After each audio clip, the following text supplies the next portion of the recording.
Hello friends, welcome to so happy. வாங்க, இன்னைக்கு என்ன வீடியோல பார்க்க போறோம்னா வெண்பொங்கல், அதாவது அவல் வச்சு வெண்பொங்கல் எப்படி செய்யறதுன்னு பார்க்கலாம். அதுக்கு நான் இந்த கப்ல 1 கப் எடுத்திருக்கேன். அவல் எடுத்து தண்ணி நல்லா கழுவிட்டு தண்ணியில ஊற வச்சு வச்சிருக்கேன். பருப்பு வந்து இதுல 1/2 கப் எடுத்து வேக வச்சு எடுத்து வச்சிருக்கேன். வாங்க இப்ப எப்படி செய்யறதுன்னு பார்க்கலாம். முதல்ல அடுப்பு பற்ற வச்சுக்கோங்க. நான் ஒரு கடாய் வச்சிருக்கேன். அதுல நம்ம எடுத்து வச்சிருக்கிற அவல் சேர்த்தணும்.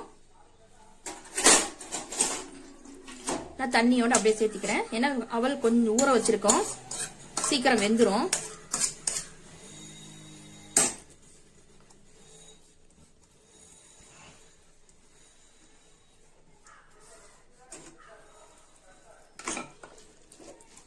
அவல் வேகட்டுங்க. ஒரு நிமிஷம் போல இப்படியே விட்டுருங்க. அந்த தண்ணி வத்திரும், நமக்கு அவலும் வெந்துரும்.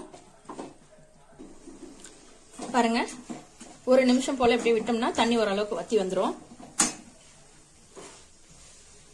நான் வேக வச்சு பருப்பு இதுல சேர்த்திக்கலாம்.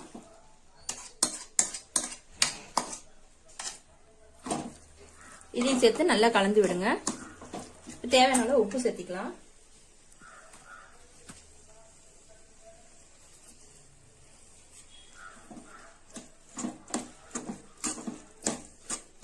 நல்லா கலந்து விட்டுருங்க.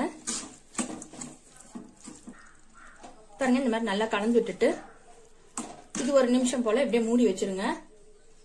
அப்பதான் நம்மளுக்கு அந்த அவல் வந்து நல்லா தண்ணி எல்லாம் வத்தி நம்மளுக்கு ஓரளவுக்கு சிம்ல இருக்கும். வாங்க, ஒரு நிமிஷம் போல அப்படியே விட்டுட்டு பாருங்க, தண்ணி எல்லாம் ஓரளவுக்கு வத்திரும். இந்த அளவுக்கு நம்மளுக்கு பொங்கல் ரெடி ஆயிடுச்சு. இப்ப இது அப்படியே இறக்கி வச்சிடலாம். ஒரு பக்கம் தாளிப்பு ரெடி பண்ணிக்கலாம். நான் தாளிப்புக்கு ஒரு கரண்டி வச்சிருக்கேன். 2 டேபிள் ஸ்பூன் எண்ணெய் சேர்த்திக்கோங்க.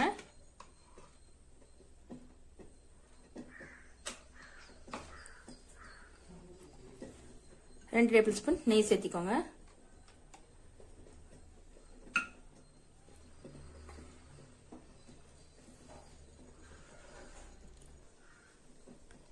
எண்ணெய் நெய்யும் சூடேறினதும் 1 ஸ்பூன் மிளகு, 1 ஸ்பூன் சீரகம் சேர்த்திக்கோங்க.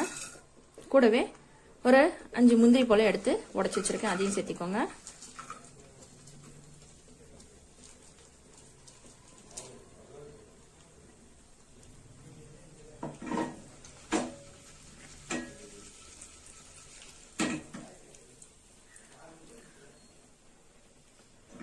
கொஞ்சம் செவந்து வரட்டுங்க. பாருங்க, இந்த மாதிரி புரிஞ்சு வந்தோடனே இஞ்சி நான் ஒரு துண்டு எடுத்து இந்த மாதிரி துரி வச்சிருக்கேன். நீங்க கட் பண்ணி சேர்த்திக்கலாம். கூடவே கருவேப்பிலை ஒரு கொத்து, பச்சை மிளகாய் ஆப்ஷனல் தான், வேணும்னா நீங்க சேர்த்திக்கலாம், இல்லைன்னா ஸ்கிப் பண்ணிருங்க. நல்லா இது கலந்து வச்சுருங்க. அவ்வளவுதாங்க. அடுப்பு ஆஃப் பண்ணிட்டு பெருங்காயம் சேர்த்திக்கோங்க, ஒரு 1/4 ஸ்பூன். இப்போ இது நல்லா கலந்து விட்டுடலாம். கலந்து விட்டுட்டு தாளிச்சு கொட்டிடணுங்க. அவ்வளவுதாங்க.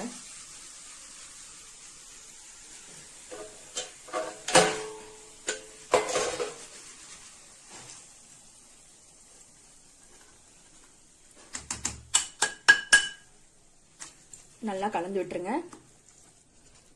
இது இன்னும் கொஞ்சம் ஒரு 2 நிமிஷம் போல அப்படியே மூடி வச்சிருந்தீங்கன்னா ஓரளவுக்கு திக்னஸ் ஆயிடும். நம்மளுடைய அவல் வெண்பொங்கல் ரெடி ஆயிடுச்சு. இதே மாதிரி நீங்களும் செஞ்சு ட்ரை பண்ணி பாருங்க. இந்த வீடியோ உங்களுக்கு பிடிச்சிருந்தா லைக் பண்ணுங்க, ஷேர் பண்ணுங்க, கமெண்ட் பண்ணுங்க. மறக்காம நம்ம சோ ஹாப்பி சேனலை சப்ஸ்கிரைப் பண்ணிடுங்க. தேங்க்யூ.